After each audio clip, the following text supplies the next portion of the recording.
Hiya, I'm Jasper, and welcome to your video review for Ant-Man and the Wasp, Quantumania, Spoiler Edition. So, spoiler alert. In the description down below, I have a link to my spoiler-free review. But here, I kind of had some more things to talk about. It's an MCU movie. There's like 30 other movies involved in this franchise, so I feel like this deserves to have a little bit more time spent on it in the spoiler realm. So, last chance, spoiler alert. Okay. So what I was hinting at in the first one of my reviews is that this this is so stupid that like the first 30 minutes of this is just the Farrah Fawcett, whoever the fuck whatever her name is, old Wasp. Um, her whole thing is like, no, I can't tell you what went on here. I can't tell you. It's just I don't want. I'm trying to protect you. Like, bitch, if you had just told them, hey, when I was in the quantum realm, I met this guy, thought he was good, helped him, and then turns out he was evil, and if he ever escapes the quantum realm, he will destroy entire realities with his power, so let's not go back to the quantum realm because he's there and can do bad things. They'd be like, oh, yeah, okay, that makes sense. Let's just fuck off out of the quantum realm, not deal with that shit, and unleash something that can end like trillions of realities. But nope, she kept her mouth shut and was just like, no, just don't ask me about quantum realm. Like, they're gonna do things in the quantum realm. Like, where else do you think that things are gonna go? Come on now. And then once they were in the quantum realm, she still was like, no, I can't say anything. I don't want to tell you, except in this very slow, very expositional way. And I know that we're on this ship, and there's definitely a whole lot of time to be talking, or like we're walking around, and there's definitely a lot of time to be talking. But I'm just gonna be like, shh, no talking. No talking. We can't talk about this right now. Shh. We have time for me to have like an arm wrestling match with a guy who regenerates an arm, but we can't talk about a 2-sentence summary of what I was doing here. Okay. And then, like, I really didn't care about MODOK. I'm sure he was a very important comic book character. I didn't give a shit about him. I kind of felt like his face was in the Uncanny Valley realm, where it was too big for the body, and like I felt like the CGI was almost there, but it may just be that it's just too Uncanny Valley to have a big ass head with tiny little body and things around it. That it was disconcerting every time I saw it in a way that I feel like in Uncanny Valley would be. And then also, like, in the scene where her dad's giant and then he's like stopping the time building from disappearing, and then he gets slammed down and she's like, Dad, I don't know that she would have taken the time to like grab a hold of this guy when she's big and like boom, boom, boom, boom. But I'm gonna chalk it up to like, well, she doesn't know what other weapons he has, so maybe she's just trying to prevent him from doing that. So I can forgive that. But the fact that she then turns around and has a little conversation with him that's basically like, hey man, don't be a dick.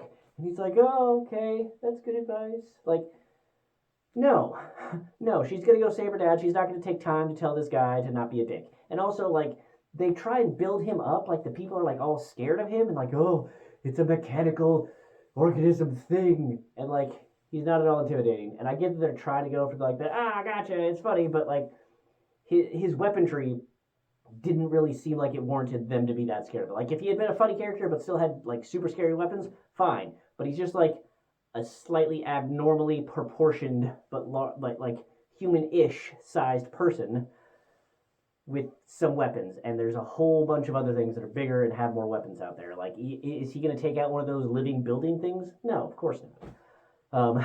And speaking of living buildings, it seemed like I appreciated that they wanted to include very weird things in this because it's the quantum realm, so you can do a whole bunch of things. But I didn't feel like they were any particularly different than what we might see in a Guardians of the Galaxy movie, where weird life forms come in weird shapes and sizes. But in this one, the thing that kind of annoyed me is that you have all these weird life forms. And sure, you had the beam shooty guy, and you had the, like, you tasted my juices guy. But everyone else that mattered, like, so the mind reading guy looked very human, basically a human. The, like, chick that was, like, the leader of the thing, who was basically a knockoff Valkyrie, yeah, she was pretty much a human. And so it's just like, why is it that all of the big baddies or like significant characters are human in this when you have the entire quantum realm that you could have really leaned into that to have those be the main characters. You even had a thing to just like get around the fact that they couldn't speak English. Like, boom, drink the ooze, now you speak English. Speaking of drinking the booze, or I'm sorry, the ooze, it was, I felt like they cut out a scene where, so Scott Lang and his daughter are with each other in the quantum realm, like they're next to each other, and then these bad guys approach, and they're like, let's put up our hands. You know, the hands that have buttons on them where we could shrink, but sure, oh no, you captured us. And then somehow separate them, and Scott Lang is just totally cool with that. He's just like, no, where's my daughter? Like, it cuts back to them, and he's like, where's my daughter? Where's my daughter? And then she's like, drink the ooze, Dad, and definitely a not creepy, weird voice or a weird way. And, you know, definitely expositional in that, like, drink the ooze, Dad. I'm not going to tell you why, but just do it. Gosh, you wonder why he didn't. But then, so the whole thing is that they've established that the characters just go to get their helmets on. Like, they just do this motion, and then boom, the helmets come on. He could have done that, but he didn't. So not only did he not do that, but they didn't even go through the effort of plugging his nose, which would force him to eventually, you know, open up and breathe, gurgle, gaggle, drink the ooze. Instead, he was just like, no, okay, you got me. Like, come on, man.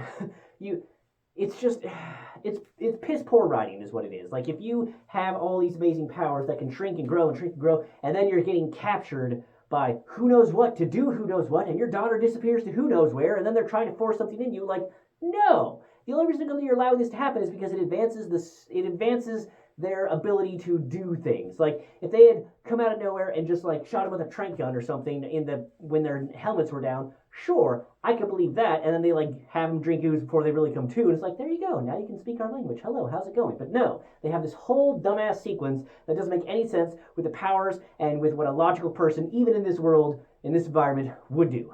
Whatever.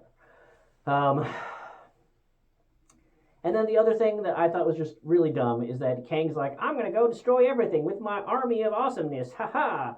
I'm going to do this. I'm amazing.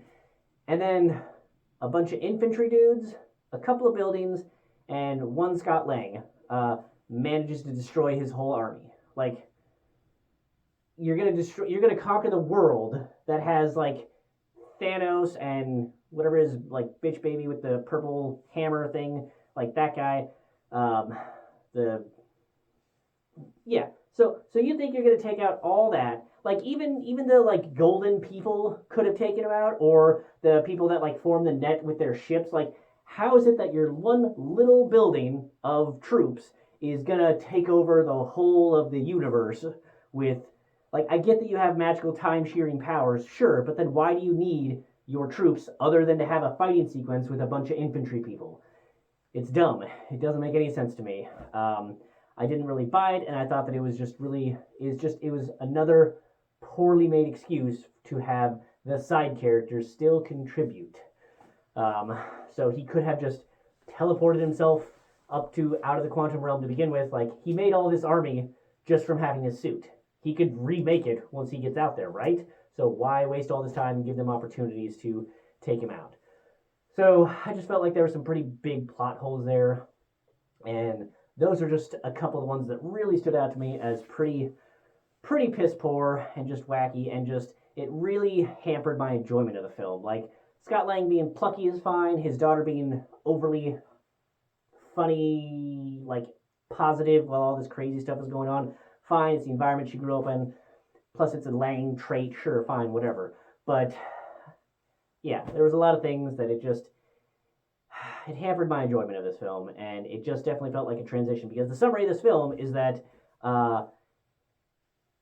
old Wasp helped Kang, then Kang manages to transport them to the quantum realm and says, I'm going to destroy everything, and there's a whole bunch of timelines and different branching timelines for a different timely universe, and then they kill him, probably, and then escape out of the quantum realm. So now they're more aware of multi-universes, because I guess maybe they should have kept this one earlier in the season or phase 4 of the Marvel Cinematic Universe, because that would make sense for why, the multiverse of madness. And he's like, yeah, no, we're familiar with some, but like, this just, it's very transitory. It's just setting up the Kang dynasty. It's setting up, oh, hey, Kang's going to come and continue to be a bad guy for a while. Like, cool. So there's just gonna be a thing at the end of whatever Avengers movie that involves Kang getting taken out, and it's just gonna be like, oh, this is the core of his essence. If we take this one out, we take out all the hundreds of other ones or whatever. Or like, oh, they're all connected, so if we mind fuck this thing, then it'll connect all the rest of them and take them out. Like, that's just how it's gonna go, and it's a little disappointing to see.